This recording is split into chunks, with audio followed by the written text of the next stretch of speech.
So we'll be starting today with the function, greatest integer function.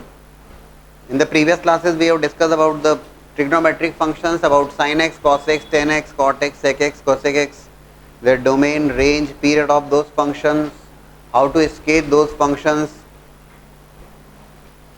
greatest integer functions.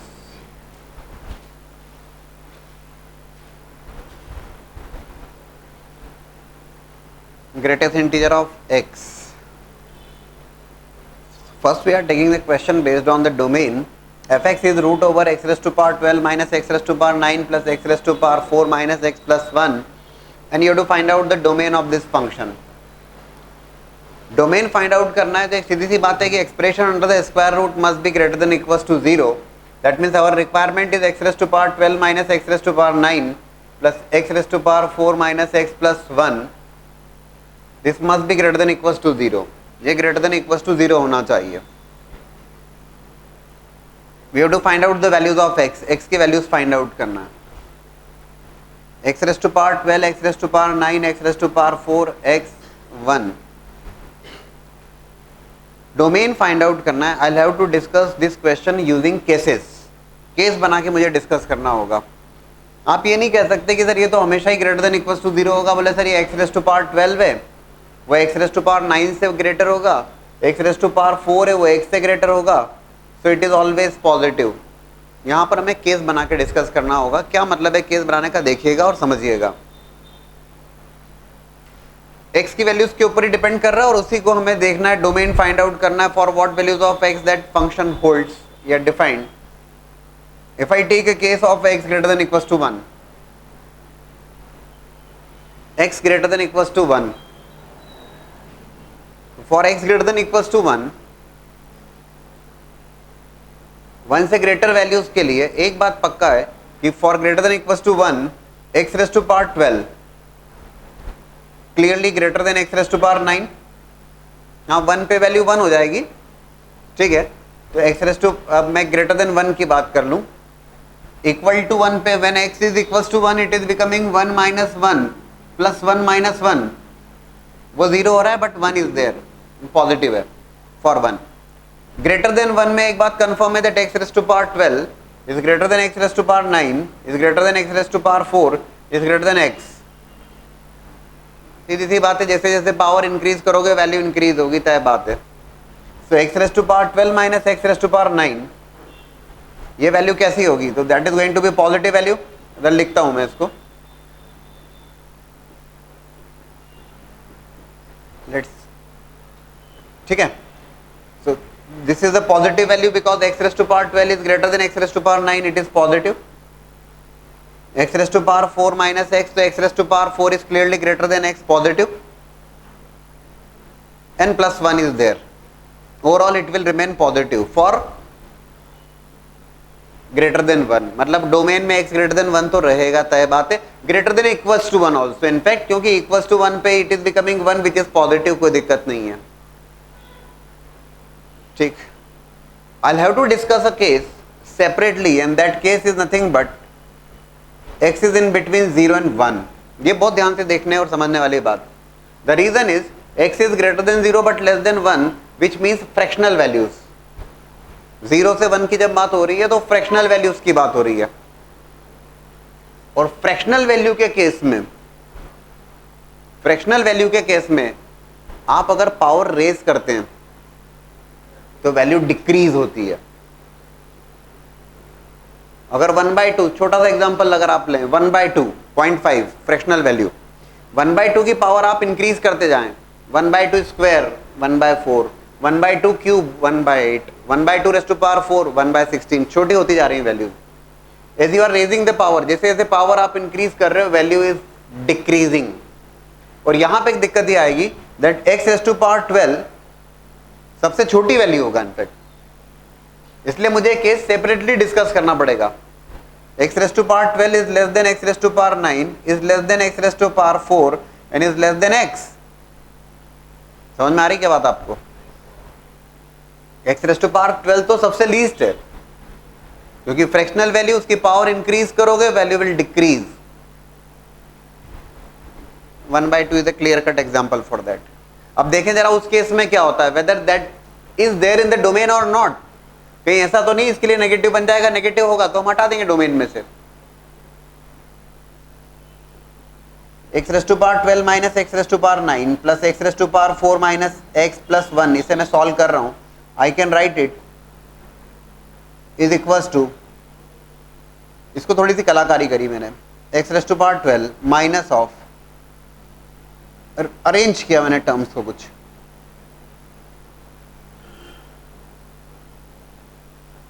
लिख सकता हूं x raise to power 12 minus x raise to power 9 plus x raise to power 4 minus x plus 1। तो x raise to power 12 is there, minus of, minus common लिया मैंने, तो x raise to power 9 minus x raise to power 4, फिर minus common लिया तो it is x minus 1। वैसे ऐसा क्यों देखिएगा, x raise to power 4 minus x raise to power 9 minus x raise to power 4 कैसी वैल्यू होगी, x raise to power 9 minus x raise to power 4 negative value होगी, क्योंकि x raise to power 9 x raise to power 4 से छोटा है। Yes it is negative. और x minus 1, x less than 1 की बात कर रहे हैं हम, तो x minus 1 is also a negative value. But एक मजेदार बात यह है कि negative with negative will become positive, negative with negative will become positive, और x raise to power 12 is there, ये मान लिया कि बहुत छोटी वैल्यू हो जाएगी, बट रहेगा तो पॉजिटिव। फ्रैक्शनल वैल्यू की पावर आप इंक्रीज कर रहे हो तो it is decreasing, that's fine, but रहेगा तो positive. Point is overall it will remain positive, and overall it will remain positive. So for 0 to 1 that is also there in the domain. What will happen for 0, जब x की value 0 हो तब क्या होगा, 0 0 0 0 and 1 positive. तो 0 as well as 1 is also included, ठीक है। तो हमने देखा ग्रेटर देन इक्वल्स टू 0 पे तो बात बन रही है। दो केस बना के जरूर डिस्कस करना पड़ा मुझे, और क्यों केस बनाए क्लियर है ना आपको, because of for fractional values if you raise the power value decreases, and I will have to take one more case there, and that case is negative. x अगर नेगेटिव है तब क्या हिसाब किताब। अब अगर x नेगेटिव है तो नेगेटिव नंबर और नेगेटिव नंबर की इवन पावर होगी, तो दैट विल बी पॉजिटिव, और नेगेटिव नंबर की जो ऑड पावर है वो नेगेटिव होगी, सीधी सी बात है। तो just observe here, x raise to power 12 minus x raise to power 9 plus x raise to power 4 minus x plus 1, बहुत लोड नहीं होगा हमारे ऊपर। X raise to power 12 negative number और even power positive, negative number और उसकी odd power negative, लेकिन negative sign के साथ में है, तो negative with negative positive. x raise to power 4 is already positive, negative number even power of that positive, और negative number with minus sign positive, plus 1 overall positive. Point is we have taken 3 cases, in all the 3 cases we are getting this expression is positive. So in all the 3 cases we are getting it positive. तो हमने तीनों case देख लिए, less than 0 के लिए देखा, 0 से 1 देखा, और 1 से ग्रेटर भी देख लिया हमने, 0 और 1 को भी चेक कर लिया हमने, और फाइनली हमने कंक्लूड किया the domain of this number, sorry domain of this function is all real values. This function is defined for every real value of x, because for every real value of x expression under the square root remains positive. But yes, ये ध्यान रखने वाली बात है, जब भी x की powers में बात आती है, you have to take care of the cases there, case बना के बात करना होगी, ये ध्यान रखिएगा। Now we will be discussing about the greatest integer function. Y is equals to greatest integer of x. Greatest integer function नाम से जो समझ में आता है, greatest integer function. Integer function is always going to take integral values only. Integer function, greatest integer function, GIF भी बोलते हैं इसको, greatest integer function.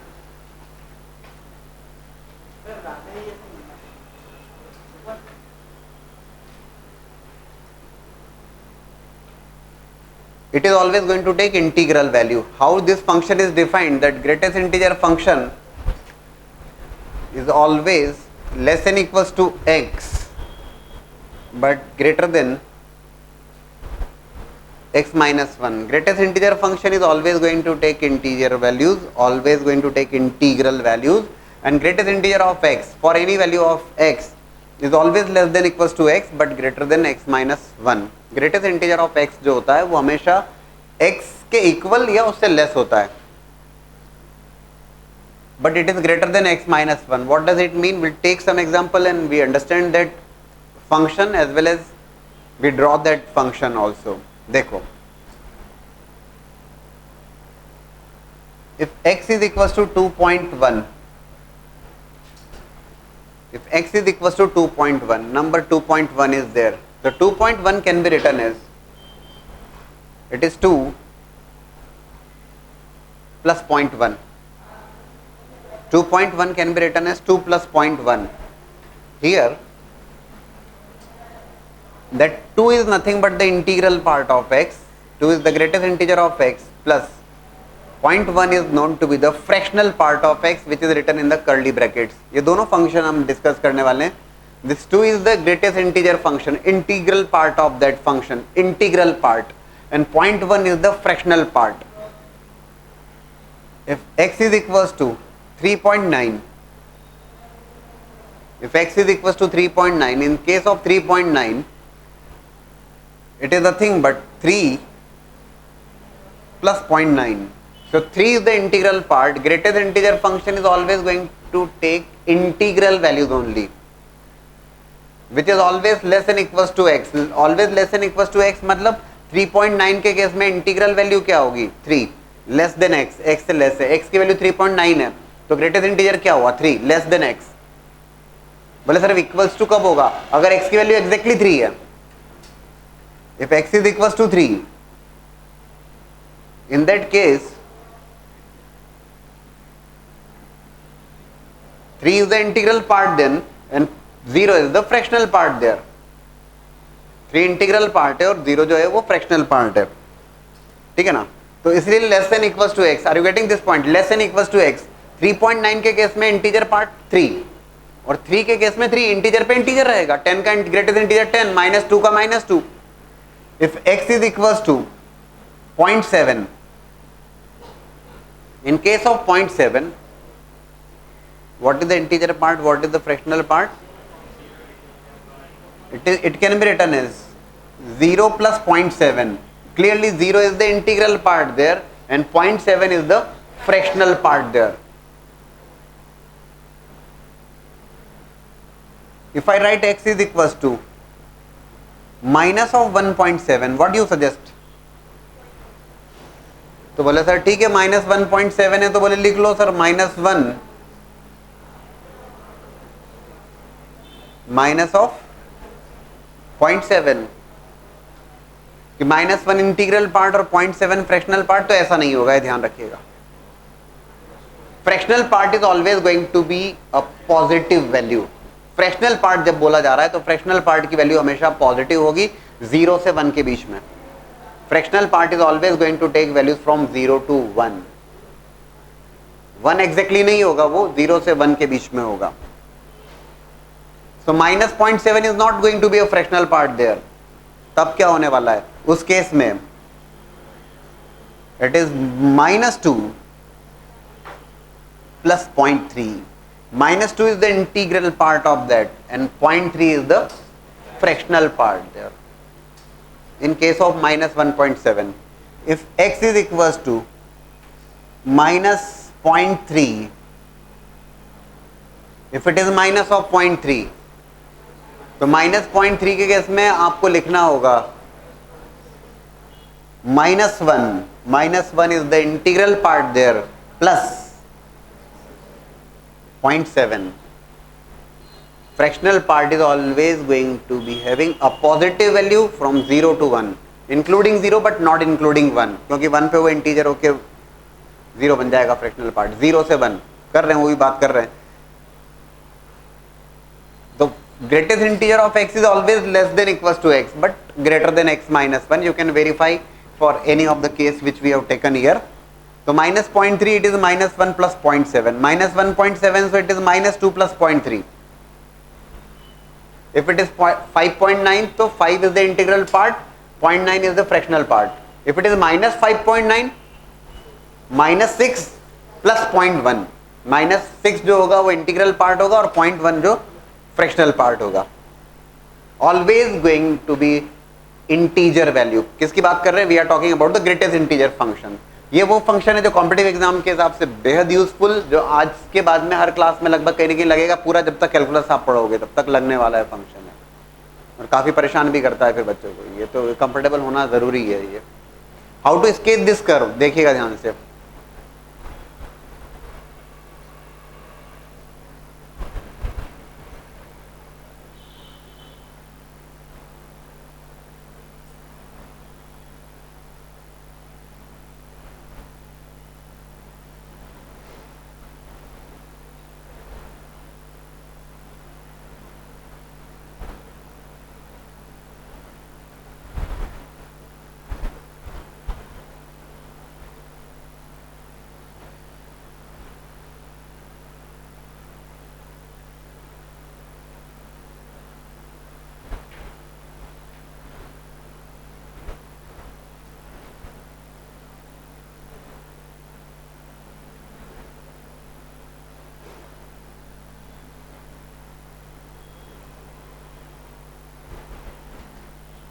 देखो, these are the values of x and this is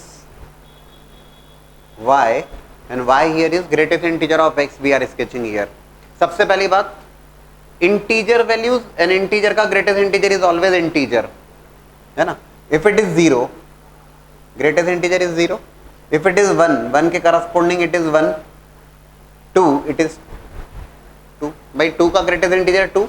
if it is minus 1 will remain minus 1, उसमें कोई दिक्कत नहीं है. इंटीजर पे इंटीजर, 10 का ग्रेटेस्ट इंटीजर 10 होगा और माइनस 10 का ग्रेटेस्ट इंटीजर माइनस 10 होगा. ध्यान से देखेंगे, इन between 0 and 1, in between 0 and 1 greatest integer is 0 से 1 के बीच में 0.9, greatest integer is 0 plus 0.9, greatest integer is 0. always going to be integer value only. बीच का कोई कार्यक्रम नहीं है. 0 1 2 3 4 5 minus 1 minus 2 minus 3 minus 4 likewise. so it is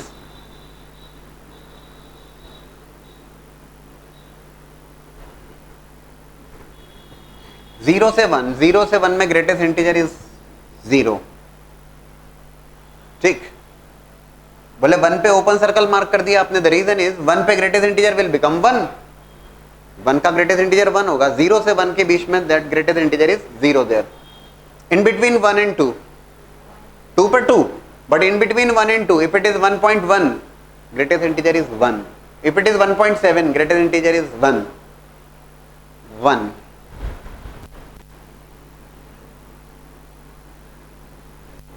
और 2 पे इट विल बिकम 2. 2 से 3 2, 2.9 greatest integer is 2.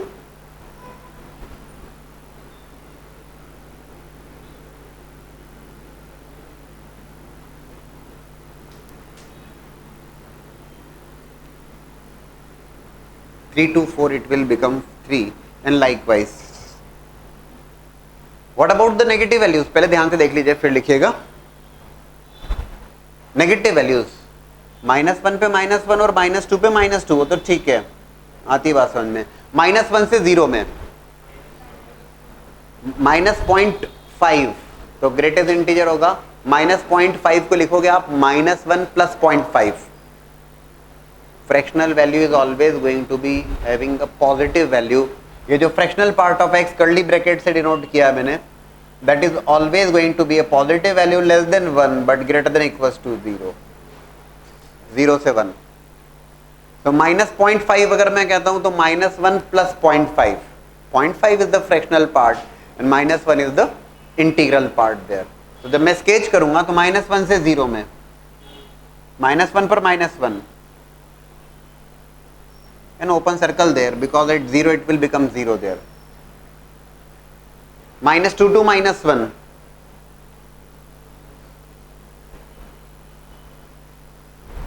like this.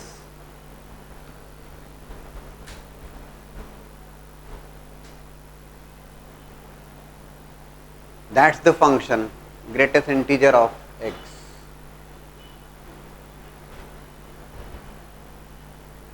Floor of x भी कहते हैं इसको, greatest integer of x. This function is a discontinuous function. ये फंक्शन टूट रहा है. Discontinuity continuity continuity is there in your syllabus, जो हम डिटेल में डिस्कस करेंगे. लेकिन अभी फिलहाल कंटिन्यूटी मतलब कहीं कर्व का टूटना नहीं, ब्रेक नहीं होना, जंप नहीं होना, कोई होल नहीं होना, उसमें कोई गैप नहीं होना. यहां पर ये फंक्शन ब्रेक कर रहा है. कहां पे ब्रेक हो रहा है? Discontinuous function at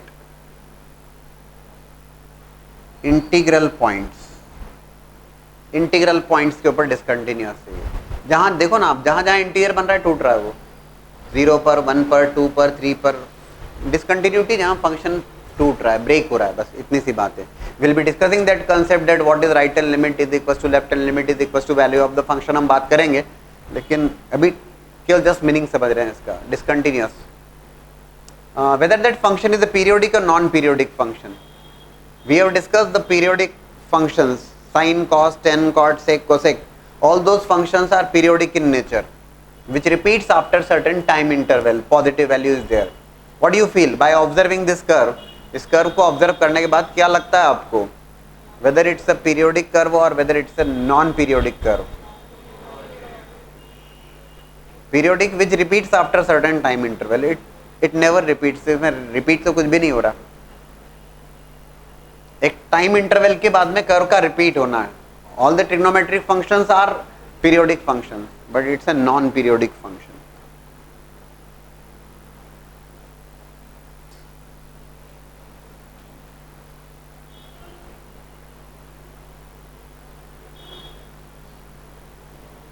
one more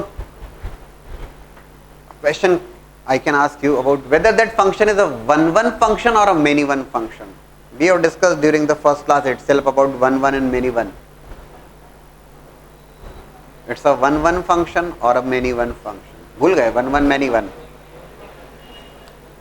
One-one different elements are having different images. One-one. And more than one elements are having the same image. Many-one function. Graphically we have decided that whenever we draw a line parallel to x-axis, and if it cuts the curve only once, 1 1, and if it cuts the curve more than once, many 1. What do you suggest now?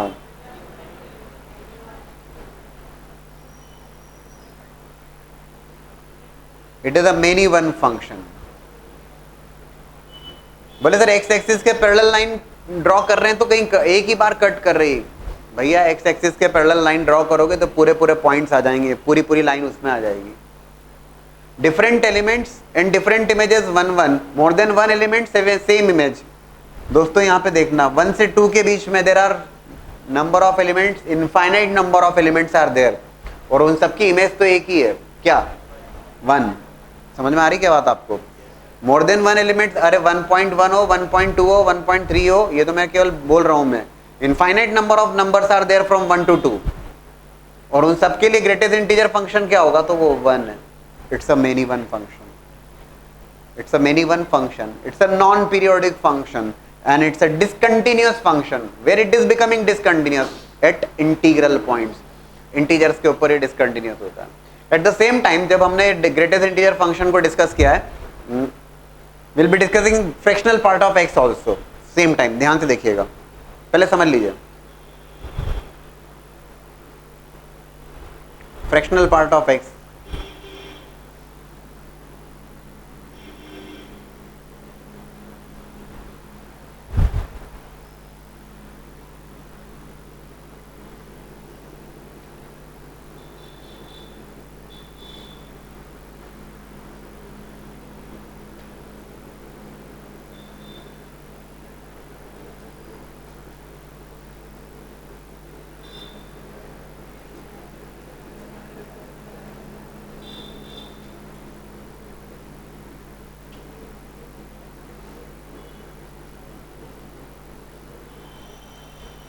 देखो fractional part already I have written there is always going to be a positive value, and fractional value when we say 0 to 1. Fractional part of x, range of that function 0 to 1. 1 भी नहीं होगा, not including 1, not including 1, क्योंकि 1 पे वो again it will become integer. 0 ठीक है, क्योंकि when we say like 3 is there, x is equals to 3, so 3 is the integral part and 0 is the fractional part. कभी कभी क्वेश्चन में प्रॉपर फ्रैक्शन एक टर्म आती है, प्रॉपर फ्रैक्शन के केस में 0 भी इंक्लूड नहीं करते, उस केस में must be greater then 0 but must be less than 1. Proper fraction अगर कहेंगे उसमें 0 भी इंक्लूड नहीं होता. But fractional part of x ध्यान से देखेंगे,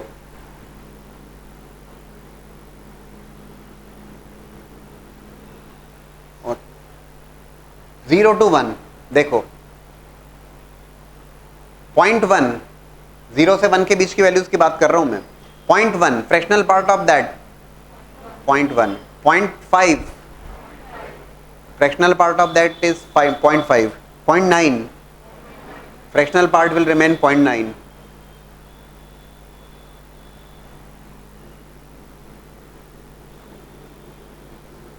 As it will become 1, fractional part will become 0.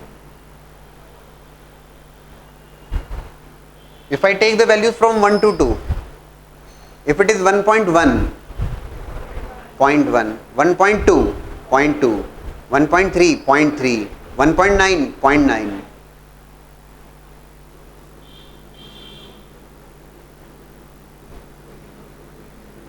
To पर फिर से 0, 2.1, 0.1.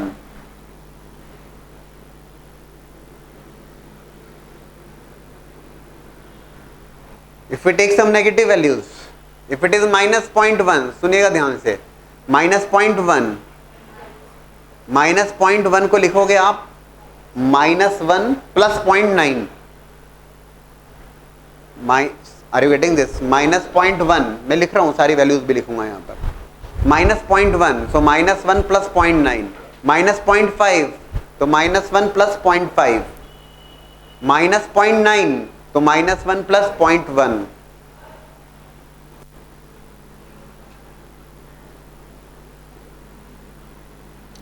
Likewise for that's the curve of fractional part of x which is always going to be from 0 to 1 not including 1. कुछ values लेके और समझाता हूं so that you will be getting the idea. देखो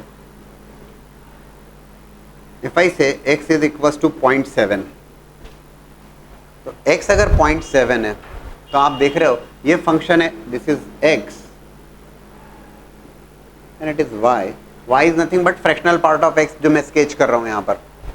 तो x अगर 0.7 है तो फ्रैक्शनल पार्ट ऑफ x क्या है इस केस में? 0.7 ही है, जो कि x के बराबर रहेगा. That's a straight line. थोड़ा सा ध्यान से ये समझने वाली बात. y equals to x there. 0.1 का 0.1, 0.2 का 0.2, 0.3 का 0.3. तो जो x की वैल्यू वही फ्रैक्शनल पार्ट ऑफ x की वैल्यू है. That's the point. समझ रहे हो क्या? If it is x is 1.7,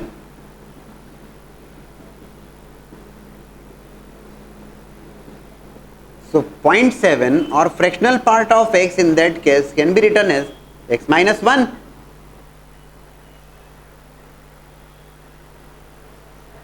one 1.7 के लिए फ्रैक्शनल पार्ट क्या होगा? 1.7 माइनस 1, 0.7. 1.9 में क्या होगा? 1.9 माइनस 1, 0.9.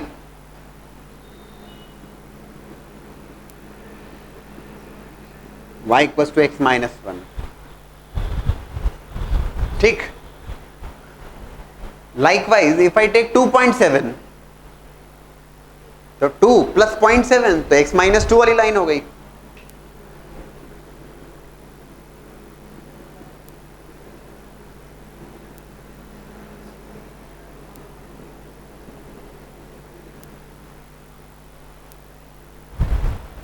ठीक.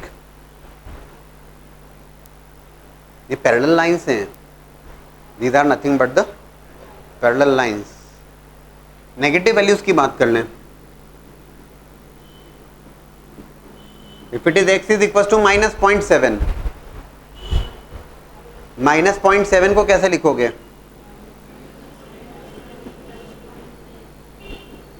-1 plus 0.3. 0.3 is the fractional part there.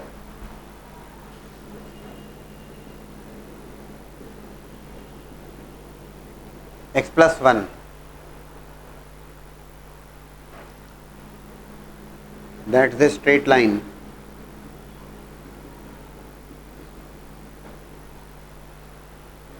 If it is -1.7 तो -2 प्लस 0.3 लिख देता हूं, समझाना है आपको मुझे.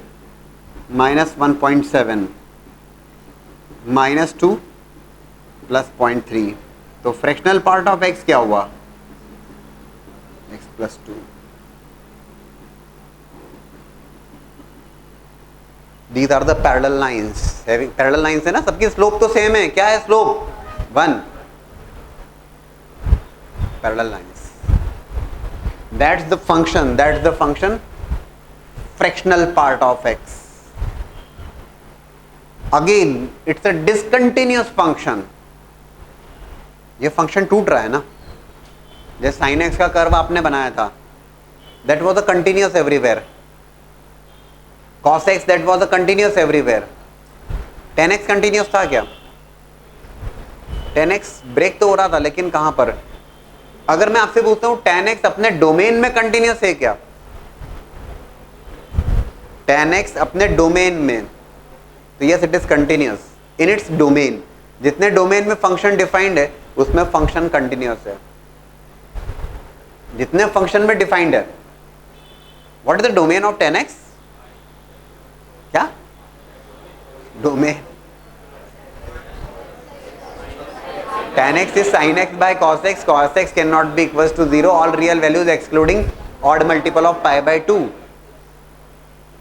So domain, but ये ठीक है, odd multiple of pi by 2 पे it will become plus infinity or minus infinity, but in its domain it is continuous. जो इसका domain है इसमें continuous है वो. When we discuss about the fractional part of x, it's a discontinuous function.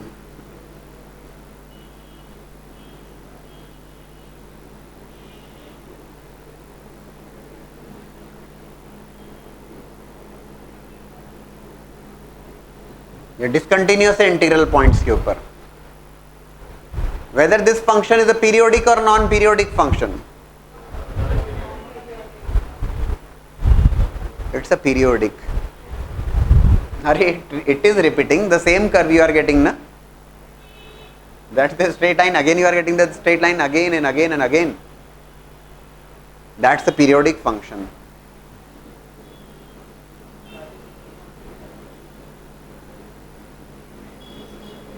And period of that function is 1 there.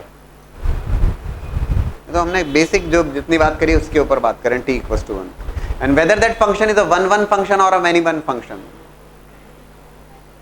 Clearly it's a many-1 function. If we draw a line parallel to x-axis, it cuts it infinite number of times. इसकी range तो fix है 0 से 1. It's a many-1 function.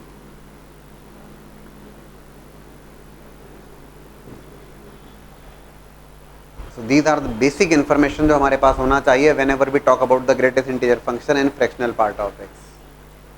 Now you can note down this. So greatest integer function and fractional part of x. Your doubt comes where I have written the equation of straight lines. So again I explain that function. देखिएगा इतना अभी clear है आपको कि how I have written the values, and for that I have written so many examples there. If it is 2.1, 2 is the greatest integral part and 0.1 is the fractional part. Just observe करिएगा how I have written the equation of lines. All those lines are parallel lines. ध्यान से देखिए. If it is 2.1, if it is 2.1, 2 is the integral part, 0.1 is the fractional part. So fractional part is what? Fractional part is x minus greatest integer of x. So x minus 2 is the fractional part there. ये y equals to x minus 2. 2 से 3 के बीच में जो straight line है उसकी equation क्या है? y equals to x minus 2.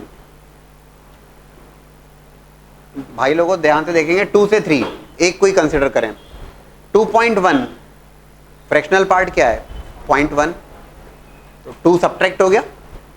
2.5 0.5 is the fractional part. 2 subtract हुआ. 2.5 माइनस 2 0.5.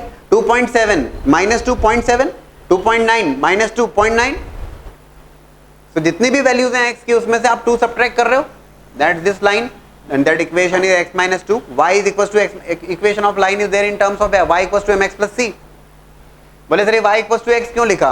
इधर देखना जरा 0 से 1 में, सुनना 0.1 तो fractional part 0.1, 0.2 0.2, 0.3 0.3, y equals to x. जो x है वही फ्रैक्शनल पार्ट ऑफ x है. 1 से 2 में समझिएगा. 1.1 fractional part is 0.1 minus 1. 1.9 fractional part is 0.9 minus 1. That this line y equals to x minus 1. Same is happening for the negative numbers also. If it is minus 0.7, so minus 1 plus 0.3. So what is the fractional part which is x? ये minus 1 है तो इधर plus 1 हो जाएगा, x plus 1. Minus 0.9 plus 1 कर दो उसमें 0.1 fractional part. Minus 0.5 plus 1 कर दो 0.5 fractional part. y equals to x plus 1. All these lines are parallel lines having slope 1. It's a periodic function which repeats after an time interval of 1. Repeats. It's a non-periodic function because it is not repeating after certain time interval. ये तो increase होते जा रही है इस value. Both the functions are discontinuous. दोनों ही function discontinuous है. कहां पर डिसकंटिन्यूअस है, कहां ब्रेक हो रहे हैं, कहां टूट रहे हैं? इंटीजर्स के ऊपर. Both the function, just observe here, ये जहां 1 पे ये ओपन सर्कल, 2 पे ओपन सर्कल ब्रेक हो रहा है. इधर ऑब्जर्व कीजिए 0 1 2 3 all integral points it is becoming discontinuous. Both the functions are very one because more than 1 values of x and you are having the same value. More than 1 value of x के लिए same range आती है या image आती है. Clearly both are many one function. If we draw a line parallel to x axis, it will definitely cut it infinite number of times. Many one. And if you just observe here, बोले sir इसमें x axis के parallel line draw करेंगे तो कहीं cut नहीं कर रही. Cut क्या नहीं कर रही, पूरी पूरी लाइन उसमें कंटेन हो जाएगी. Clearly a many one function.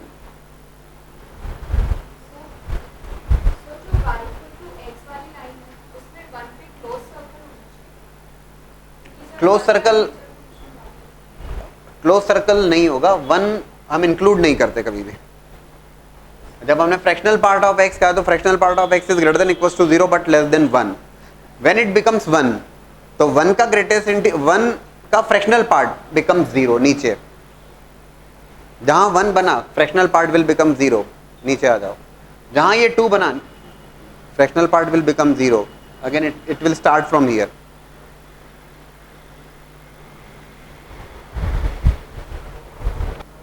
कुछ और कंसेप्ट्स को डिस्कस करें based on the greatest integer function. तो fx is equal to sin x and will be sketching the curve of greatest integer of sin x so that will be getting a clear cut idea about the greatest integer of sin x. Class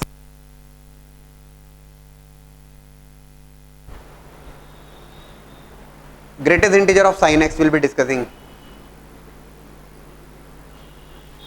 तो sin x sketch करते हैं और फिर greatest integer of sin x को sketch करते हैं.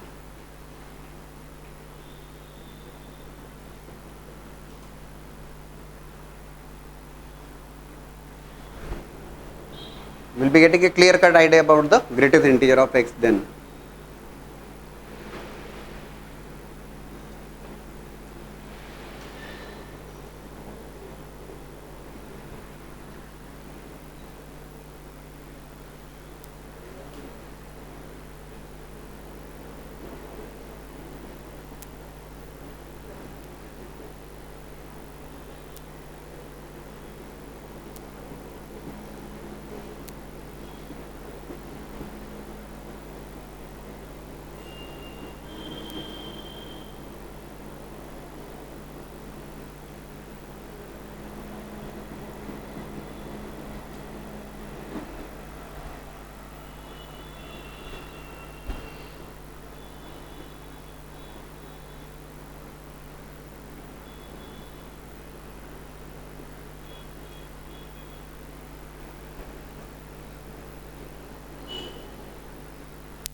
ये तो हमने sin x स्केच किया, ठीक है. अब इसी कर्व के साथ में मैं स्केच करूंगा यहाँ पर greatest integer of sin x. देखो sin x is having the ranges -1 to 1 including -1 including 1, ठीक है. मुझे स्केच करना है यहाँ greatest integer of sine x. Greatest integer of sine x अगर स्केच करना है तो greatest integer of sine x is always going to be having integer values. ये तो कंफर्म है, जहां ग्रेटेस्ट इंटीजर लगा तो greatest integer always going to be having integral value. और -1 to 1 में how many integral values are there? -1, 0 and 1। और greatest integer function तो इंटीजर वैल्यूज ही लेने वाला है, उसके अलावा और कुछ नहीं। ठीक, now we sketch the greatest integer of sine x here in the same curve.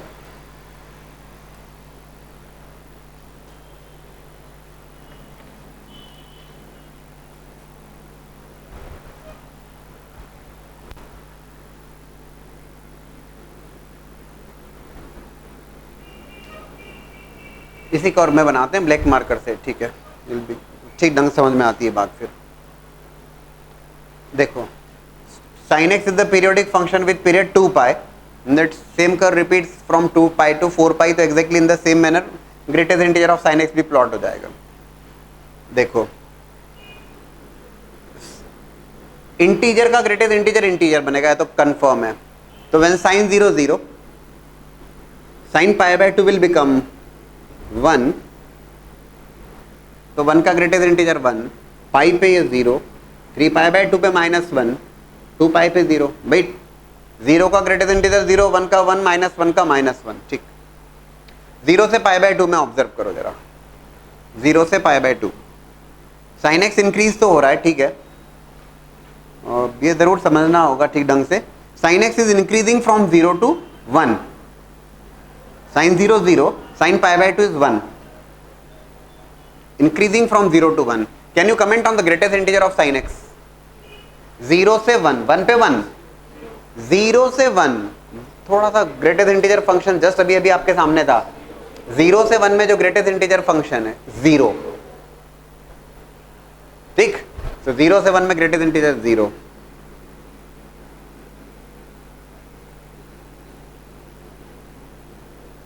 Pi by 2 पे open circle, because pi by 2 पे value will be 1।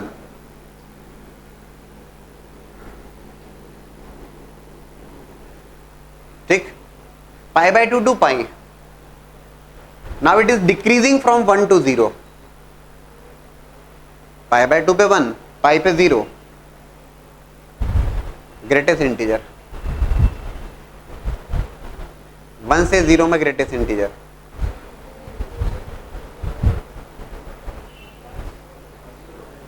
Zero still remains 0, 0 से 1 हो या 1 से 0 हो, ग्रेटेस्ट इंटीजर की वैल्यू तो 0 ही रहेगी।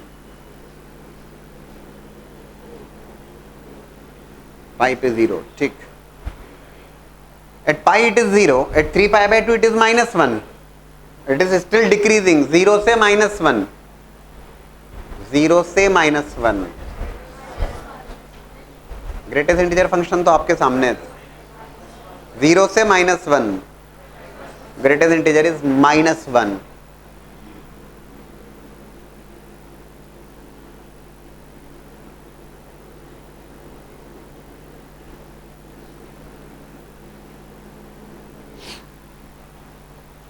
थ्री पाई बाय 2 में -1, ठीक है, 3 पाई बाय 2 to 2 पाई, it's again increasing, now it is increasing from -1 to 0, and -1 to 0 I want greatest integer -1।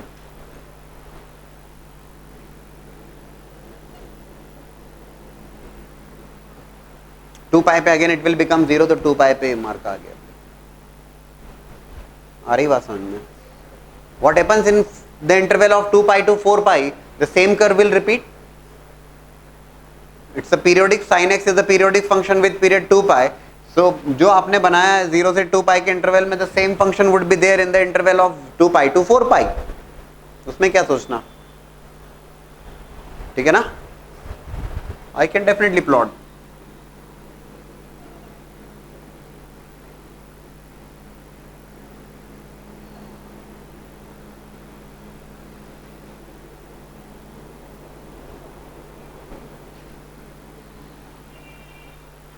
Like this.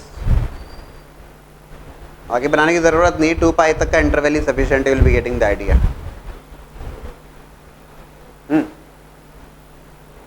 That's the curve of greatest integer of sin x.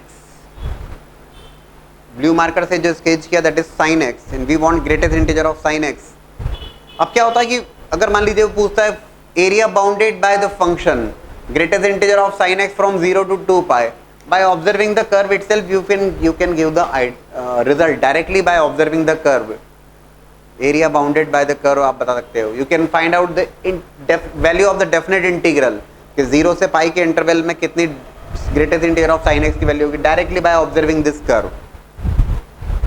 पढ़ेंगे हम लोग but वो तभी पढ़ पाएंगे जब आप कर्व स्केचिंग आपकी कंफर्टेबल हो. Anybody any doubt?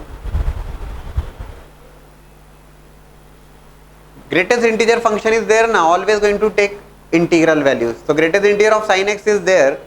3 integer values are there, -1 0 and 1. just observe the curve, -1 0 and 1. in between तो आने का प्रश्न ही नहीं उठता.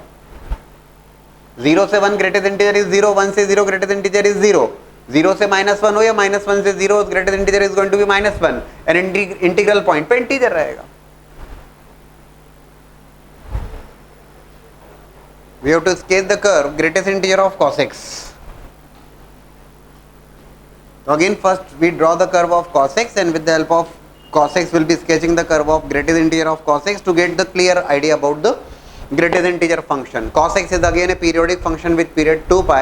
So greatest integer of cos x is also going to be a periodic function with period 2 pi.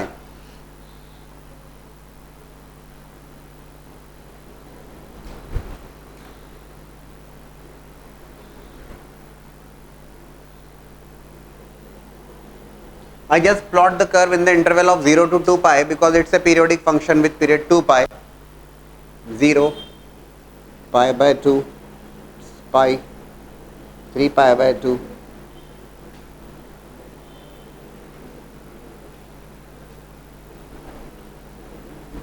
And 2 pi.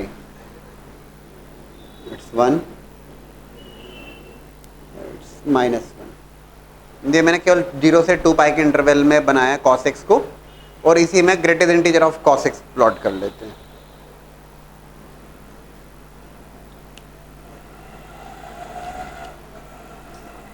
This is a cos x.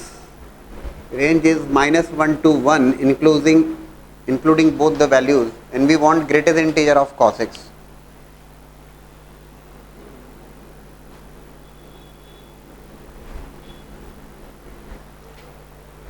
Again 3 integral values are there, -1 0 and 1.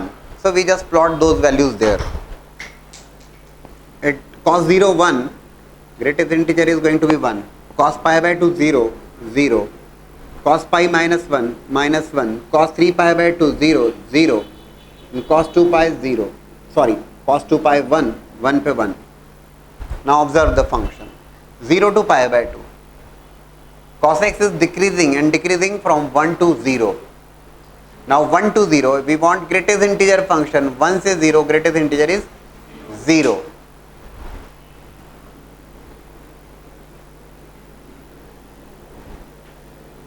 I hope that now you are having a clear idea why you have marked the open circle here. The reason is cos 0 is 1. So 1 पे it is 1. That black dot is there, right? Pi by 2 to pi. Decreasing from 0 to -1. 0 से -1 -1.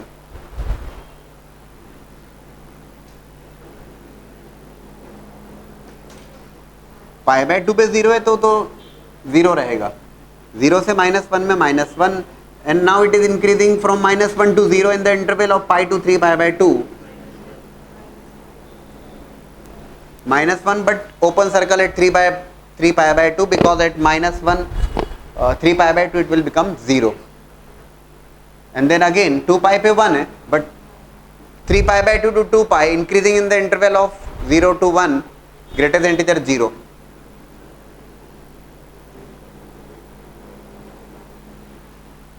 That is the function greatest integer of cos x जो कि black marker से sketch किया. ठीक है,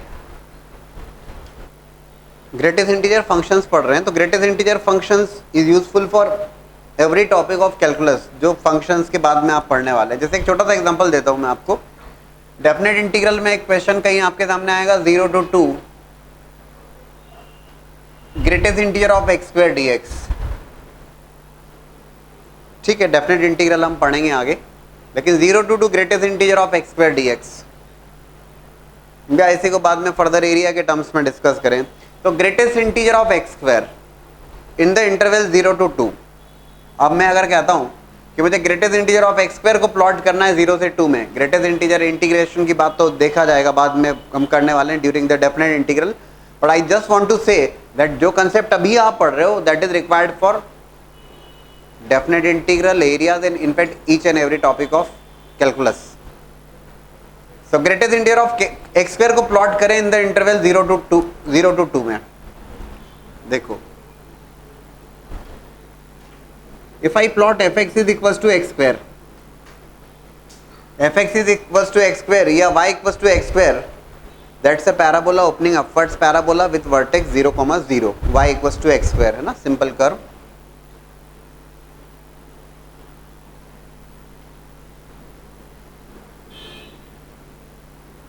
ठीक है, at x equals to 1 value will be 1, at x equals to -1 value will be 1, 2 पर वैल्यू 4 होगी, 3 पर वैल्यू 9 है, that's fine. I would want greatest integer of x square from 0 to 2। Greatest integer of x square बनाना है मुझे, separately plot करें जरा इसको इन द इंटरवल 0 to 2। देखें जरा कैसे प्लॉट कर पाएंगे। How can we plot the greatest integer function for values of x from 0 to 2 including both values? Just observe.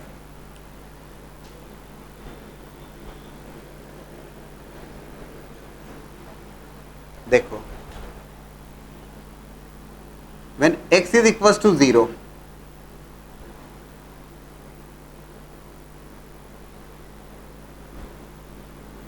fx x square है, तो जब x की वैल्यू 0 है तब x स्क्वायर की value, we want greatest integer of x square। ठीक है, देखें जरा ये x स्क्वायर की क्या पोजीशन होगी। This is x and x square.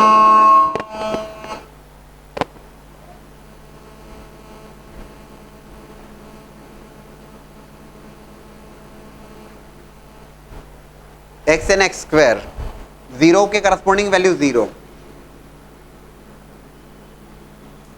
when x is equals to 2,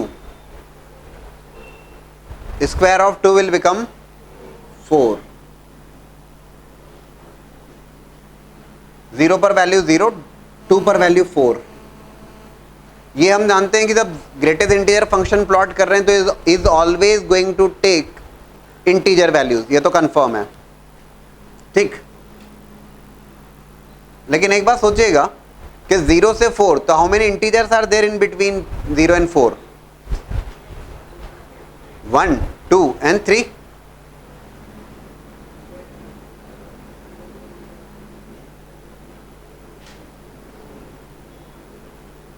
So my question towards you, when it is going to become 1, 2 and 3? 0 पर value 0, 2 पर value 4, that is about x square। Then we'll be sketching the curve of greatest integer of x square, that's fine। 1 कब बनेगा x? For what value of x it will become 1? 0 से 2 में। आप कहेंगे ठीक है सर, 1 पर 1। x square will become 2 when? कभी नहीं। क्या? अच्छा, तो √2 बोल दे भैया, √2 1.414। ठीक है, अभी √5 आया, √6 आया, √7 आया, तो फिर दिक्कत हो जाएगी। And x square will become 3 when x is equals to √3। ठीक है, these are the values of x and that's the value of x square। we are looking for the values of x square when it is becoming the integer। तो ध्यान से देखें, 0, 1, √2, √3 and 2। That's, ये बहुत ठीक ढंग समझिएगा।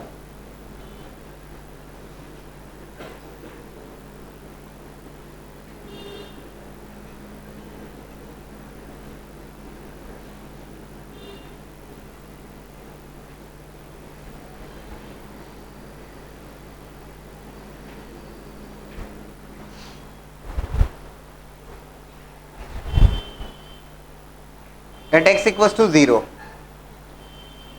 value is 0. At x equals to 1, value would be 1. 0 से 1 में, बोर्ड पे देखेगा, ये बात समझने वाली बात है। 0 से 1 में x square is taking values from 0 to 1. When x is taking values from 0 to 1, x square is taking values from 0 to 1, and greatest integer for that is 0.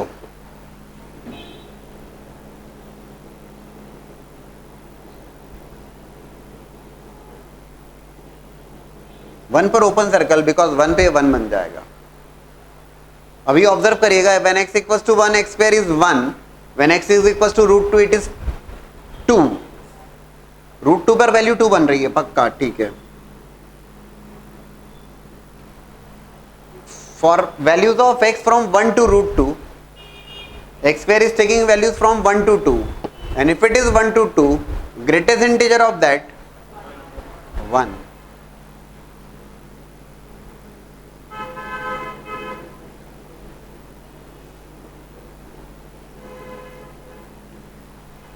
At root 2 it is 2, at root 3 it is 3, in between root 2 and root 3, 2 से 3 में greatest integer 2 होगा।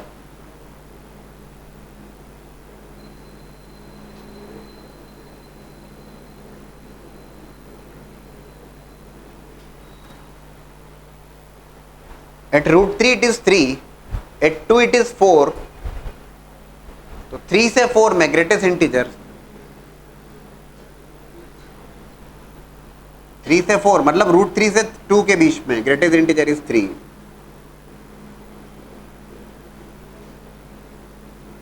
2 के corresponding it will become 4। That's the curve of greatest integer of x square.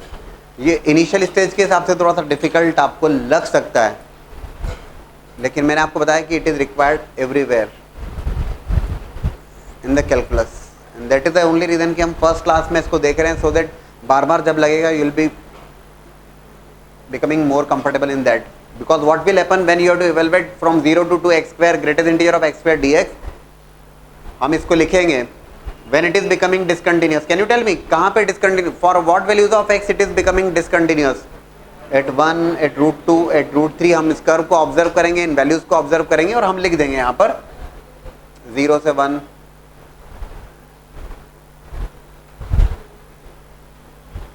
ये वैसे ही एक additional बता रहा हूँ आपको, 1 से root 2,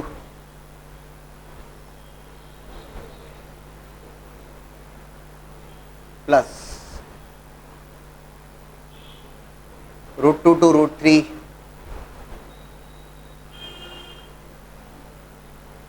plus root 3 to 2,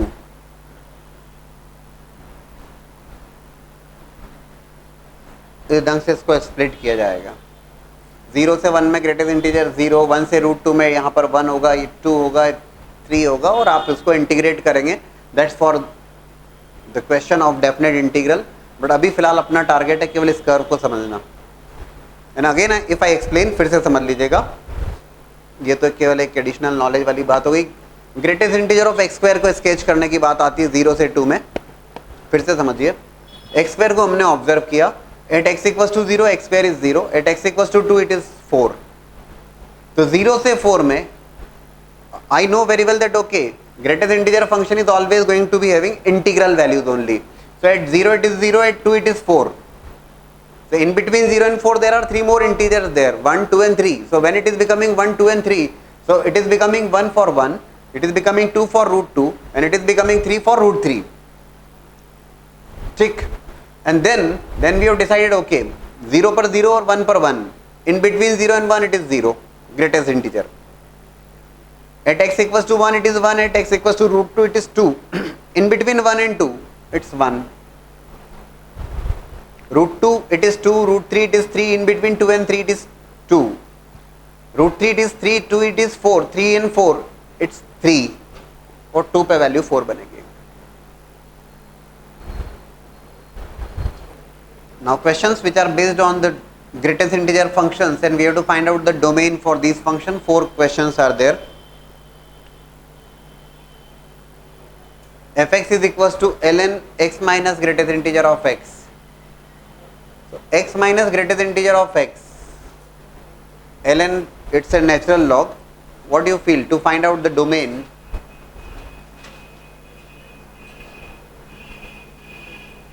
Requirement केवल इतनी है कि it's a logarithmic function, and for a logarithmic function to be defined,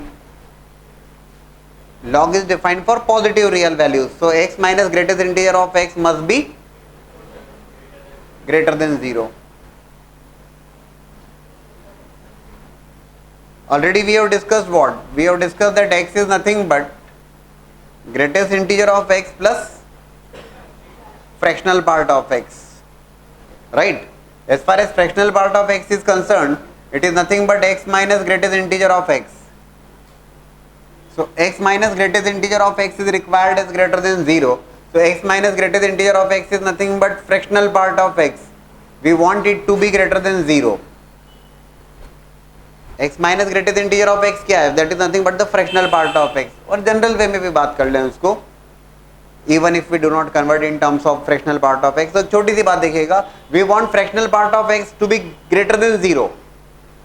तो fractional part of x की रेंज क्या होती है? Range of fractional part of x is from 0 to 1. Positive होती है, but including 0.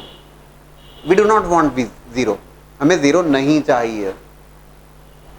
समझ रहे हो ना? Because we want fractional part of x to be greater than 0. अरे भाई fractional part of x is what? 0 to 1. We do not want 0, हमें positive चाहिए. फ्रैक्शनल पार्ट होगा 0 से 1 में ही, but we do not want 0. To find out the domain will be looking for the points where it is becoming 0. कब बन रहा है 0? When it is becoming 0. When fractional part of x is becoming 0. Just observe the curve. Integer पे if x is 1, greatest integer of x is also 1. 1 minus 1 0. If x is 2, greatest integer of x is 2. If x is minus 2, greatest integer of x is minus 2. तो minus minus plus okay, it will be 0. समझ रहे हो ना आप लोग? Whenever x is 1 2 3 4 or minus 1 minus 2 minus 3, fractional part will become 0. क्योंकि integer का greatest integer greatest same ही रहेगा. 10 का 10 और माइनस 10 का minus 10. Fractional part would be 0 there. So to write the, I just want not to be 0. मुझे 0 नहीं होना, बस बाकी ठीक है. Should not be equal to 0. So when it is becoming 0 at integers, becoming, ये तो लिख रहा हूं मैं, आप अपनी लैंग्वेज में लिखिएगा. Becoming 0 at integer points. So if I had to write the domain, x is belongs to all real values excluding integers. It is defined everywhere excluding integer, क्योंकि integer पे fractional part of x will become 0. समझ रहे हो क्या?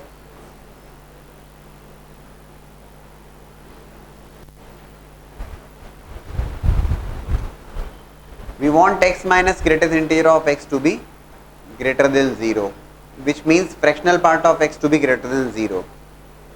Fractional part of x is already from 0 to 1, but including 0. So we will be excluding those points where it is becoming 0, and those points are nothing but points of integers. So we will be excluding it from the all real values. So domain is all real values excluding integers. Hi Sonu.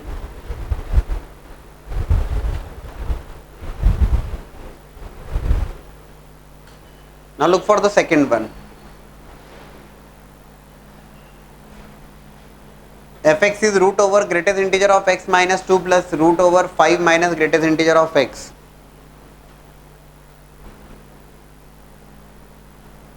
there are two functions there. It is root over greatest integer of x minus 2 plus root over 5 minus greatest integer of x.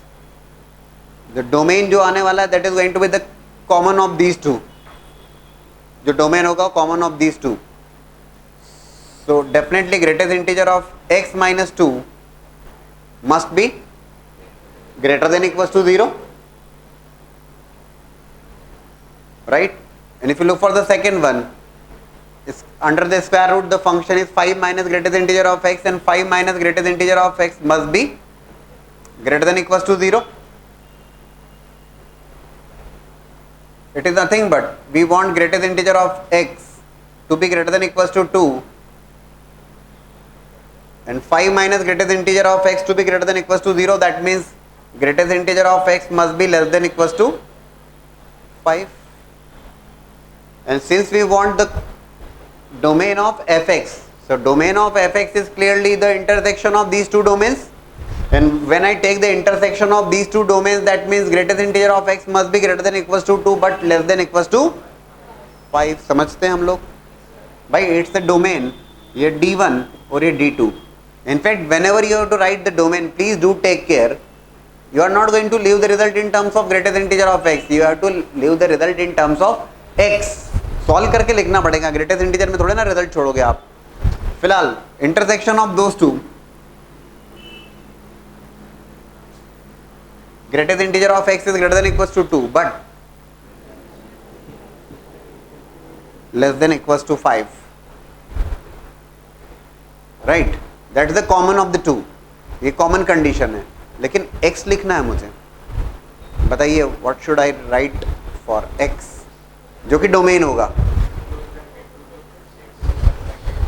We want greatest integer of x to be greater than equals to 2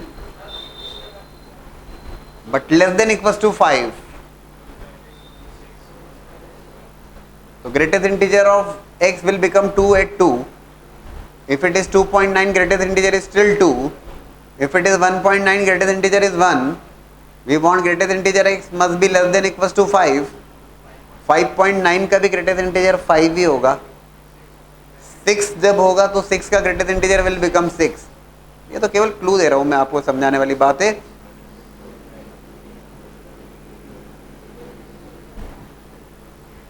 2 to 6. X is greater than equals to 2 but less than 6. That's the domain. आई के बाद समझ में आपको? Are you getting this? Less than 6 because 5.9 greatest integer is 5. Yes, we want 5 but not including 6 क्योंकि 6 का greatest integer तो 6 बन जाएगा, मुझे नहीं चाहिए 6. These are the values of x and that is the value of greatest integer of x.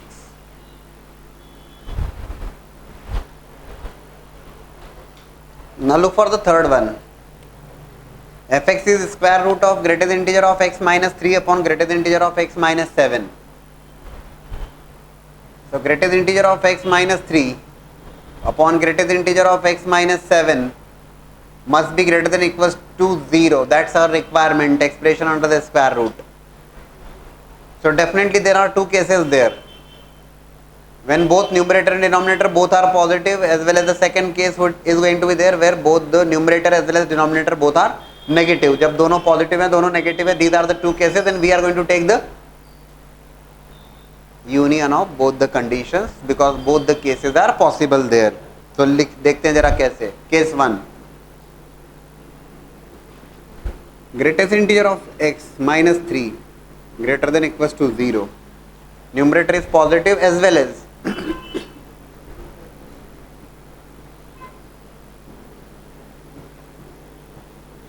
is positive. We are taking care that denominator can never be equals to 0, so we have right here greater than 0 and here greater than equals to 0.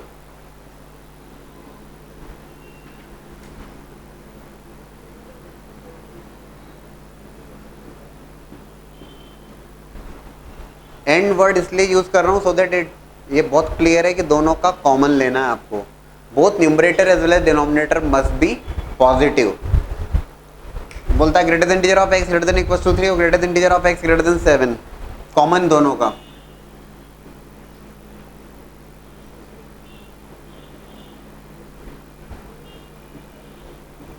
Greatest integer of x is greater than 7, common क्या होगा, तो ये बोलता है 7 से greater है, greater than equal to 3, तो greater than 7, but we want x। थोड़ा सोच समझ के जवाब दीजिएगा, this take some time, that is greatest integer of x is greater than 7, so greater than 7 we want x। अब greatest integer is greater than 7, तो greatest integer 7 से बड़ा है, मतलब कहाँ से चालू होगा, तो ग्रेटेस्ट इंटीजर है तो बीच का तो कोई कार्यक्रम है नहीं, 8 और 8 ऑनवर्ड्स लेगा, मतलब it means greatest integer of x is greater than 7, which means इसका मतलब यही हुआ 7 से बड़ा है, मतलब it will be starting taking values from 8 onwards means 8 9 10 11 ऐसा कुछ। सो वैल्यूज ऑफ x,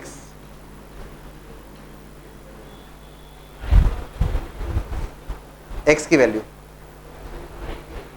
9 क्यों, if it is 8.1 greatest integer is 8, if it is 8.9 greatest integer is 8, if it is 8 it is greatest integer is 8, 8 to infinity भाई 8 पे 8 it is required here, 8.1 greatest integer is 8, case 2 when both numerator as well as denominator both are negative,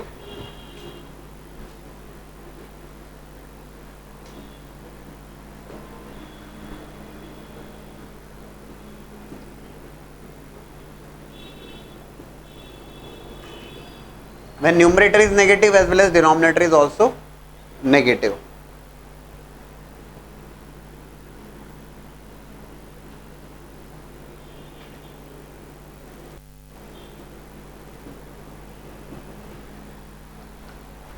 so greatest integer of x is less than equals to 3 and greatest integer of x is less than 7, दोनों का common, less than equals to 3 और less than 7, greatest integer of x less than equals to 3, so less than equals to 3, values of x चाहिए मुझे, समझ पा रहे हैं क्या सभी लोग, we want values of x now, less than equals to 3, ऐसा थोड़ा सा अभी इनिशियल स्टेज देते हैं, थोड़ा वैल्यू लेके समझ लो कि less than equals to 3, okay ये 3 कब बनेगा, 3 तक, लेस देन इक्वल्स टू 3 और 3 से लेस, तो 3.9 का ग्रेटेस्ट इंटीजर भी 3 होगा, 3.8 का ग्रेटेस्ट इंटीजर 3 होगा, जब x की वैल्यू 4 होगी तब ग्रेटेस्ट इंटीजर 4 होगा, 4 मुझे नहीं चाहिए, उससे कम होना,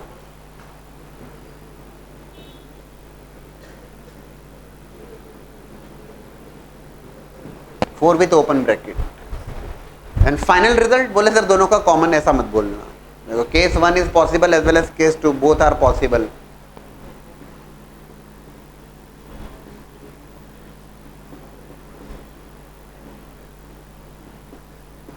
that's the result.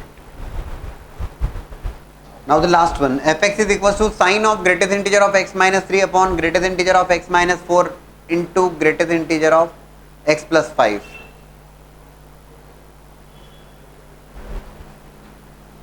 देखो if you just observe the numerator, what you feel, क्या होना चाहिए डोमेन के लिए, for what values of x it is defined, तो न्यूमरेटर को देख के कंफ्यूज नहीं होना, बिकॉज साइन x के डोमेन की बात करें तो sine x is defined everywhere, so whatever values x is taking लेने दीजिए, कोई दिक्कत नहीं है, numerator is defined everywhere, numerator का कोई टेंशन नहीं है, तो न्यूमरेटर के चक्कर में मत पड़िए, केवल उलझाने के लिए दिया है आपको वो, you have to concentrate only on the denominator, and the only point here is that denominator cannot be equals to 0.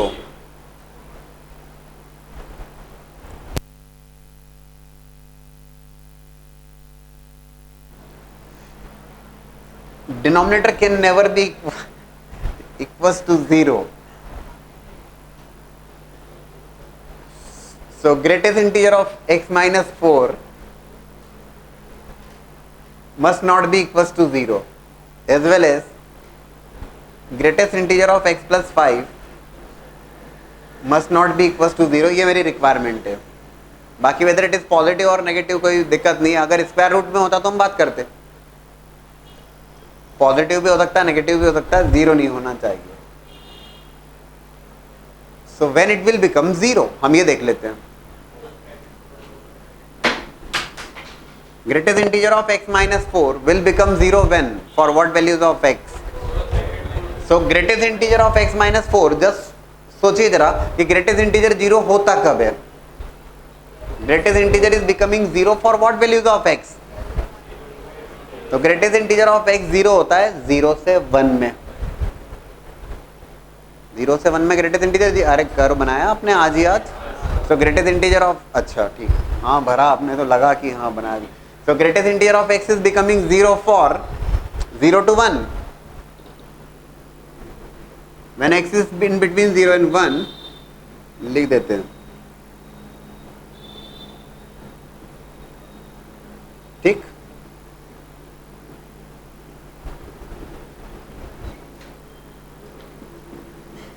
will become 0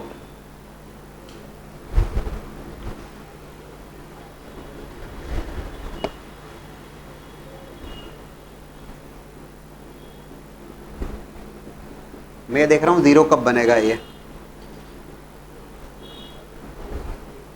4 से 5 में. सो रिजल्ट में से 4 ये इंटरवल सब्ट्रैक्ट कर देंगे, हटा देंगे इसको. ये नहीं चाहिए हमें.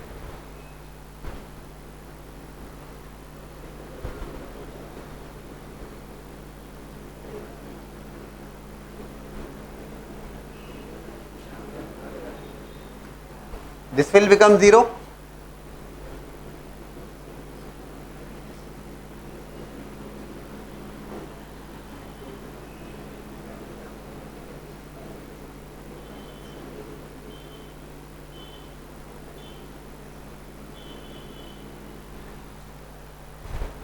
तो ये दोनों इंटरवल्स हैं जो हमारी रिक्वायरमेंट नहीं है, और बाकी तो ऑल रियल वैल्यूज की बात करेंगे हम.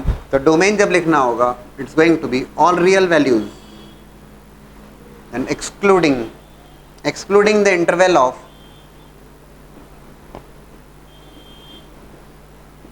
-5 to -4 as well as 4 to 5 है ना. ये ब्रैकेट केवल सिंबॉलिक लगा है, बाकी ये दो इंटरवल नहीं है, बाकी ऑल रियल वैल्यूज आ रहे. इसको आप -∞ to -5 करके भी लिख सकते हैं. It is up to you. ये दो इंटरवल मेरी रिक्वायरमेंट नहीं है, तो all real values excluding these two interval. ठीक है. न्यूमरेटर की जहां तक बात है, it can take any real values, में कोई परेशानी नहीं है. Look for some more results या rules to write the greatest integer. जैसे अभी क्वेश्चन में the greatest integer of x plus 4. So ठीक है, we have discussed that, but greatest integer of x plus 4, yes it can be written as, इसे लिखा जा सकता है as greatest integer of x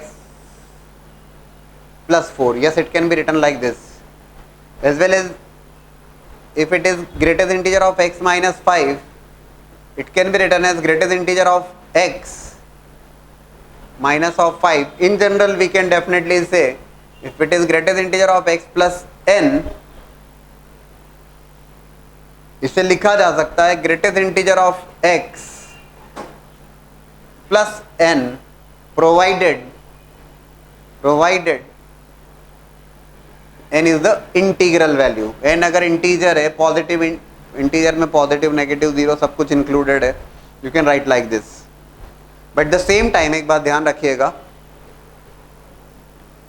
if it is 4 minus x and greatest integer of that, if it is 4 minus x and greatest integer of that,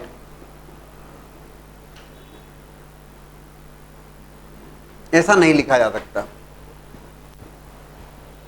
4 minus x and greatest integer of that, तो बोले sir ये 4 अलग कर लिया और ये minus sign और ये ग्रेटेस्ट. नो, बोले सर फिर क्या लिखना होगा? You have to write here if it is 4 minus x, it is 4, yes it is 4 plus greatest integer of -x. तो इस बात का ध्यान रखिएगा. ठीक है, 4 minus x को लिखना होगा 4 plus greatest integer of -x. x minus 4 है देन इट्स 5. ठीक है, x minus 5 है तो greatest integer of x minus 5, it's okay. But if it is 5 minus x, so it is to be written as 5 plus greatest integer of minus x. So greatest integer of minus x. तो एक और rule की या result की बात कर लेते हैं. That greatest integer of x plus greatest integer of minus x. कई क्वेश्चंस में क्वेश्चन सॉल्व करने के लिए इसकी ज़रूरत लगेगी आपको. Whenever greatest integer of minus x will come, तो हम उसको सॉल्व करेंगे. तो greatest integer of x plus greatest integer of minus x. तो greatest integer of x plus greatest integer of minus x, that value is 0. लेकिन ये 0 कब होता है? That is 0 when x is integer, and that value is equals to minus 1 when x is not an integer value. So case बना के देखना होता है. Greatest integer of minus x ना, इसका अलग से केयर करना होगी आपको. So greatest integer of x plus greatest integer of minus x is becoming 0 for integral values of x. Example लेके समझ लें हम.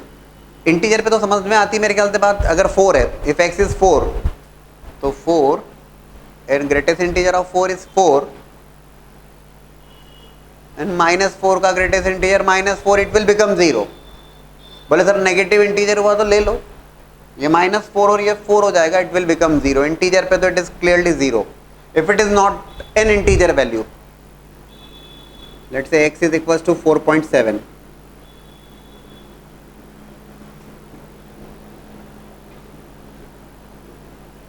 तो greatest integer of x 4 and greatest integer of minus of 4.7 minus 5.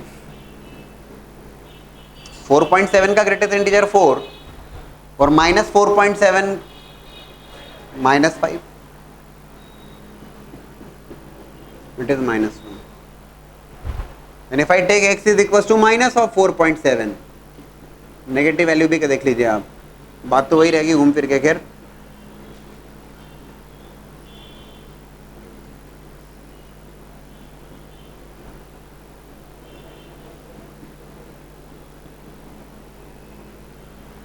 please do remember this result, that greatest integer of x plus greatest integer of minus x is 0 when x is integer and it is equals to minus 1 when it is not an integer value. ये बहुत काम में आएगा fact. And if it is greatest integer of 4 minus x, you will have to write like 4 plus greatest integer of minus x.